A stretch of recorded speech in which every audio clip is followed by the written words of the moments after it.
नमस्कार मित्रांनो, मी संदेश माझ्या कोकण संस्कृती या यूट्यूब चॅनलवरती परत एकदा आपल्या सगळ्यांचं मनपूर्वक स्वागत करतो। तर मित्रांनो, मी पाहिलं तुम्ही म्हणत असाल की मी रिक्षामध्ये कसा, ॲक्च्युली हे मी मुंबईमध्येच आहे।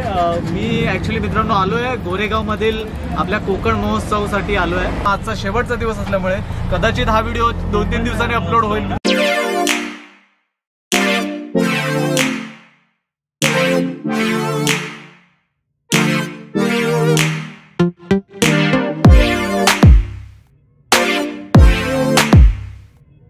सो मित्रांनो, आता आपण पोहोचलो आहोत गोरेगाव एक्झिबिशन सेंटरमध्ये। तिथे बऱ्यापैकी पाठीमागे तुम्ही पाहू शकत असाल अशा रीतीने हे पाठीमागे जे आहे ते पूर्ण जेवणासाठी आहे। जे कोकणातील जे खमंग पदार्थ आहेत त्यांची लज्जतदार मेजवानी इकडे आहे।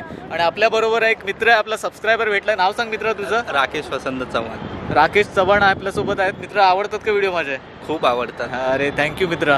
तर आता आपल्या इकडे काय काय पाहायला मिळेल, तुला काय कल्पना आहे याची? सध्या तरी अजून मला माहित नाही, पण आतमध्ये जाऊन खूप सारं बघण्यासारखं आहे। बरं, तुझं गाव कोणतं सांग? आगवे। आगवे कुठे आलंय? आगवे चिपळूणमध्ये। चिपळूणमध्ये। बघा मित्रांनो, मुंबईत राहून देखील या कोकणातल्या लोकांचं जे आपल्या कोकणावरती प्रेम आहे ते दिसतं। आणि बरीच अशी मंडळी या महोत्सवाला उपस्थिती लावते। खरंच हे बघून खूप असं प्राऊड फील होतं यार, की मुंबईसारख्या ठिकाणी देखील असे कार्यक्रम, असे मोठे मोठे एक्झिबिशन भरवले जातात। आणि आपल्या कोकणी पदार्थांना म्हणा किंवा आपल्या व्यावसायिकांना म्हणा, कोकणातल्या एक मार्केट उपलब्ध करून दिलं जातं, एक बाजारपेठ उपलब्ध करून दिली जाते। खरंच खूप हे असे चांगले कार्यक्रम असे मुंबईत देखील राबवायला हवेत आणि त्याचाच आढावा घ्यायला आपण या एक्झिबिशनमध्ये आलो आहोत।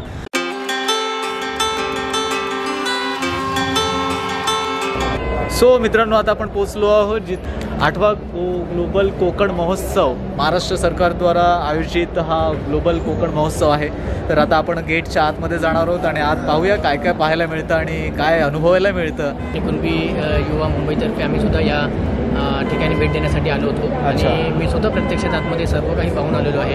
एकंदरीत खूप छान असं नियोजन केलेलं आहे पर्यटनासाठी। म्हणजे कोकणामध्ये खास करून तळ कोकणातील जे पर्यटनाचे ठिकाण आहेत तिथे कसं आपल्याला वाव दिला जाईल। कोकणातले वैभव जे आहे त्याला एक कुठेतरी खुली बाजारपेठ एक अतिशय मोठ्या प्रमाणात खुली बाजारपेठ उपलब्ध करून देण्यात आलेली आहे। हे ग्लोबल हा जो शब्द वापरलेला आहे तो सर्व परीने आणि सर्व प्रतीने तो ग्लोबल करण्याचा परिपूर्ण प्रयत्न केलेला आहे। हे रजिस्ट्रेशन कशासाठी आहे मॅडम? नॉर्मली अच्छा, नॉर्मली रजिस्ट्रेशन। इससे क्या होगा एग्जैक्टली? ओके, कितने विजिटर्स आए? थँक्यू। मित्रांनो, आतमध्ये एंटर केल्यानंतर असं कळलं आहे की महाराष्ट्र टुरिझम डेव्हलपमेंट कॉर्पोरेशन आहे त्यांनी जे कोकणातले जिल्हे आहेत त्या हिशोबाने असं पार्टिशन केले। पाठीमागे पाहू शकत असाल तर या जिल्ह्यांमध्ये काय फिरण्यासारखं आहे, काय अनुभवण्यासारखं आहे, काय थरार आहे आपल्याला पाहायला मिळणार आहे। पहिलं पाहू शकत असाल रायगड जिल्हा, रायगड, नंतर पालघर, सिंधुदुर्ग आणि रत्नागिरी असे 4 जिल्ह्यांचे इकडे स्टॉल्स आहेत।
सो मित्रांनो, आपण आता भेटणार आहोत अशा व्यक्तीला ज्यांनी हे सगळं ऑर्गनाईज केलं आहे। हा सगळा जो आपण पाहतोय आजूबाजूला जे काही स्टॉल्स पाहतोय, जे काही जे इव्हेंट पाहतोय ते ऑर्गनाईज करण्यामागे खूप मेहनत लागते। अशा माणसाला आपण भेटणार आहोत। हा इंटरनॅशनल फेस्टिवल आहे। कोकण हा मुळातच समृद्ध आहे। इथला निसर्ग, इथला सह्याद्री, तिथली जैवविविधता, तिथला वाईल्ड लाईफ, तिथला समुद्र, तिथले सागर किनारे, त्या समुद्रामधलं असलेलं रिच मरीन लाईफ तिथली माणसं, त्यांची संस्कृती, 10,000 वर्षाची लोकसंस्कृती, लोककला, तिथला इतिहास, तिथलं हेरिटेज, तिथल्या वास्तू, हे सगळं अभिमान वाटावसारखं आहे. पण ते लोकांसमोर पोचलं पाहिजे याचा एक सिरियस एफर्ट ग्लोबल कोकण करत आहे. आणि हे सगळं जे मी म्हटलं हे जगासमोर जावं, जगभरातले पर्यटक कोकणात यावेत आणि त्यातनं गावागावांमध्ये समृद्धी यावी. केवळ पर्यटन नाही, त्याच्या जोडीला हापूस आंबा, त्याच्या जोडीला हापूसवरची आणि फळांवरची प्रक्रिया, कोकणातल्या समुद्रांवरती फिशरीजचा उद्योग, फिश प्रोसेसिंग, सह्याद्रीमध्ये बांबूची किंवा सागाची किंवा वनशेती, आणि या सगळ्यातून मुंबईला रोजगारासाठी येणारे तरुणांचे लोंढे कोकणातच थांबावेत. कोकणातल्या बंद पडणाऱ्या शाळा, तिथली ओस पडणारी गावं, गावांचे झालेले वृद्धाश्रम, हे सगळं बदलावं.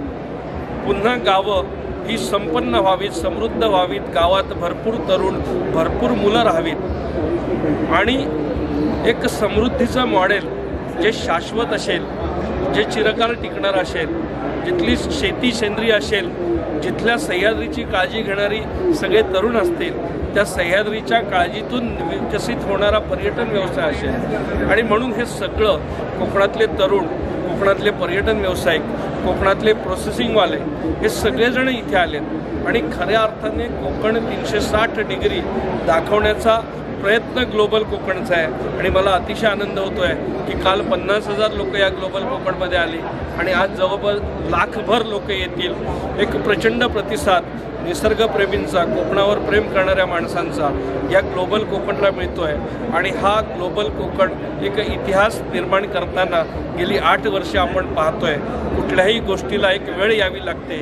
मला वाटतं कोकण विकासाची वेळ आलेली आहे.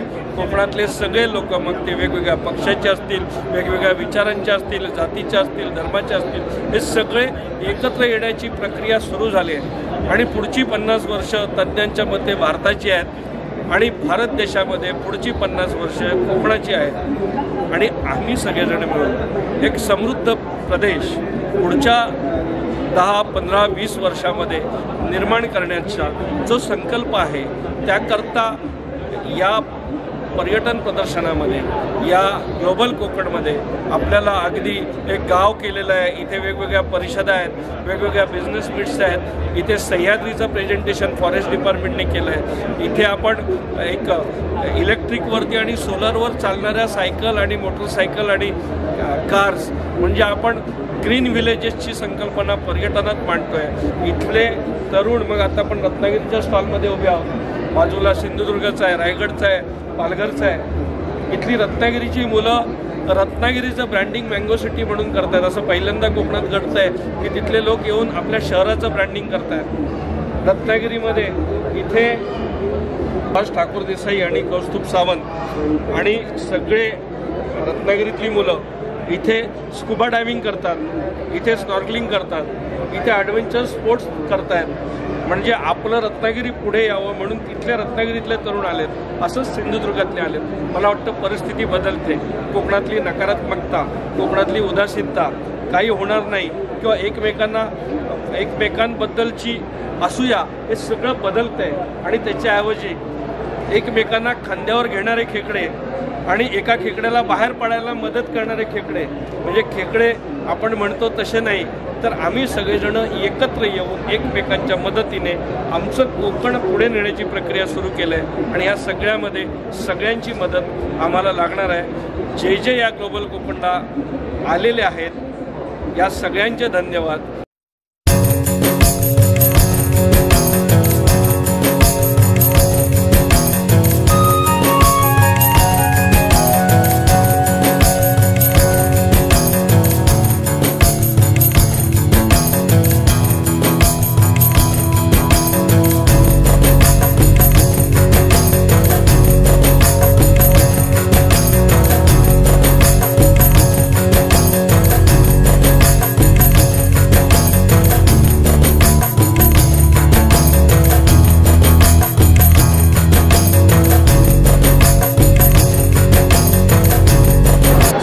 बरेच स्टॉल आहेत, बरंच काही इकडे पाहण्यासारखं आहे. मित्रांनो, आपला एक मित्र आहे. नाव काय मित्र तुझं? राकेश शिंदे.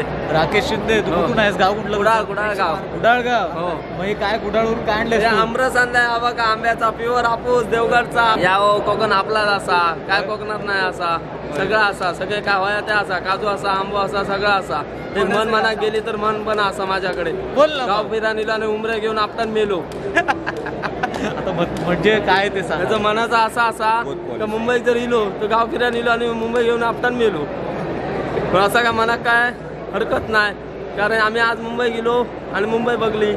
पण तुमच्या मुंबईमध्ये ज्या भाऊ गावला त्या आमच्या कोकणात भाऊ गावाक नाही, पण कोकणातल्या ज्या भाऊ गावतात त्या तुमच्या मुंबईत गावाचा नाही. तरी गोष्ट आहे. सो मित्रांनो, बरंच काही फिरण्यासारखं आहे, बरंच काही बघण्यासारखं आहे, बरंच काही चाखण्यासारखं आहे.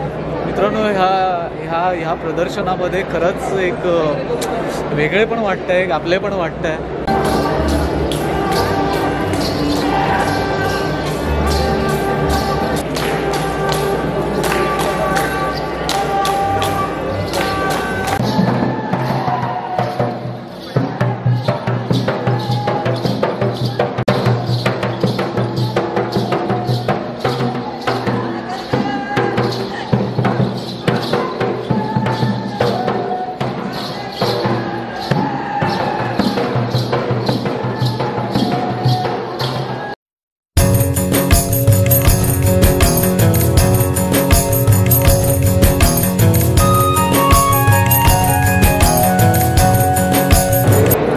मित्रांनो, इकडे कोकणातल्या ज्या लोककला आहेत, दशावतार म्हणा, नमन म्हणा, रत्नागिरीतील चाकडी संगीत चाकडी नृत्य म्हणा, पालघरचं आदिवासी नृत्य म्हणा, अशा बऱ्याच लोककलांचं प्रदर्शन देखील इथे भरलं आहे.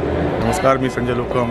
ग्लोबल कोकण महोत्सव हा क्रम कोकणवासियांचा सण साजरा करतो आहे. कारण वर्षातून एकदाच हा कार्यक्रम येतो आणि कोकणातल्या कला संस्कृती, कोकणातल्या माणसांची जीवनशैली 10,000 वर्षापूर्वीचा असा इतिहास असलेल्या कोकणाला आणि निसर्गाने भरभरून दिलं.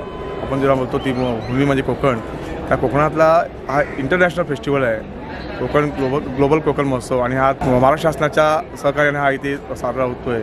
आणि असा शेवटचा दिवस आहे. खूप चांगला अनुभव आम्ही घुसलो. आम्ही आत्ता गेल्यानंतर सिंधुदुर्ग, रत्नागिरी, रायगड, पालघर इथल्या संस्कृती आम्हाला बघायला मिळाल्या आहेत. पारंपरिक नृत्य हे बघायला मिळाले आहेत. आणि कोकणामध्ये होणारे उत्पादन आंबा, फणस, काजू याच्यावर प्रक्रिया केलेले पदार्थ जे खरोखर आम्हाला त्या उद्योगाची गरज आहे. तळागाळातील जे कोकणवासी आहेत तिथल्या लोकांना रोजगार कसा दिला जातो आहे, तिथल्या लोकांना रोजगार कसा प्राप्त होईल, कोकणामध्ये पिकणारं धान्य, नैसर्गिकरित्या असलेलं साधनसामुग्री ह्या सर्वांवरती खूप चांगलं मांडणी केली आणि अत्यंत चांगला असा कार्यक्रम आहे. खूप चांगला महोत्सव आहे.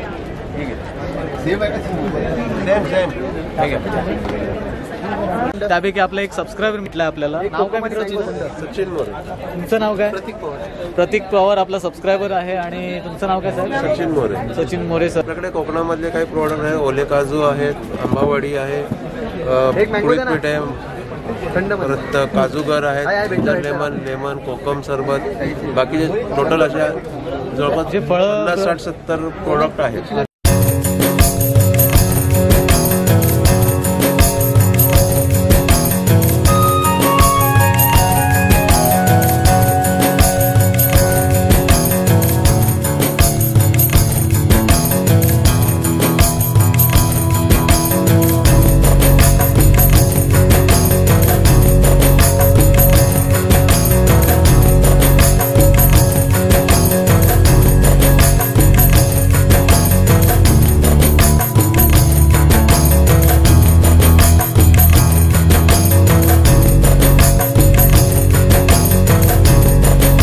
अशा रीतीने हा ग्लोबल महोत्सव पार पडला आहे आणि पुढच्या वर्षी हा कार्यक्रम असाच राबवला जाणार आहे. तर मित्रांनो, मी तुमची रजा घेतो. जर माझं यूट्यूब चॅनल अजून सबस्क्राईब नसेल केलं तर सबस्क्राईब करा आणि व्हिडिओ लाईक करा, शेअर करा, जास्तीत जास्त शेअर करा मित्रांनो. तर मित्रांनो, टाटा, बाय बाय. येवा, कोकण आपलाच असा.